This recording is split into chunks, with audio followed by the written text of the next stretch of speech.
Genesis chapter 2. And so the whole universe was completed. By the seventh day, God finished what he had been doing and stopped working. He blessed the seventh day and set it apart as a special day, because by that day he had completed his creation and stopped working. And that is how the universe was created.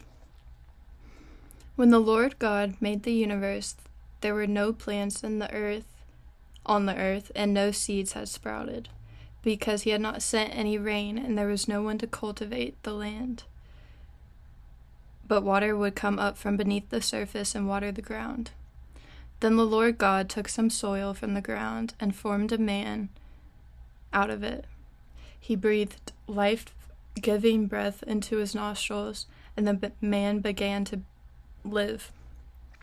Then the Lord God planted a garden in Eden in the east, and there he had put the man he had formed.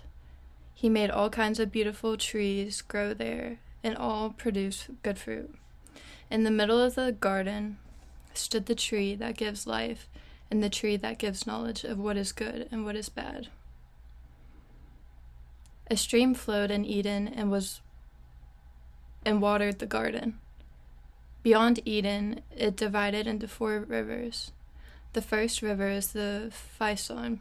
It flows around the country of Havilah. Pure gold is found there, and also rare perfume and precious stones. The second river is Gihon. It flows around the country of Cush. The third river is the Tigris, which flows east of Assyria, and the fourth river is the Euphrates. Then the Lord God placed the man in the Garden of Eden to cultivate it and guard it. He told him, "You may eat the fruit of any tree in the garden, except the tree that gives knowledge of what is good and what is bad. You must not eat the fruit of that tree. If you do, you will die the same day."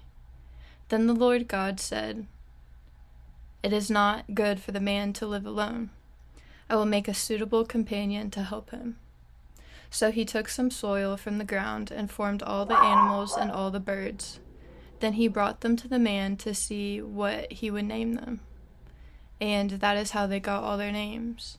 So the man named all the birds and all the animals, but not one of them was a suitable companion to help him. Then the Lord God made the man fall into a deep sleep, and while he was sleeping, he took out one of the man's ribs and closed up the flesh. He formed a woman out of the rib and brought her to him. Then the man said, "At last, here is one of my own kind. Bone taken from my bone, and flesh from my flesh. Woman is her name, because she was taken out of man. Woman. That is why a man leaves his father and mother and is united with his wife, and they become one." The man and the woman were both naked, but they were not embarrassed. That's chapter 2.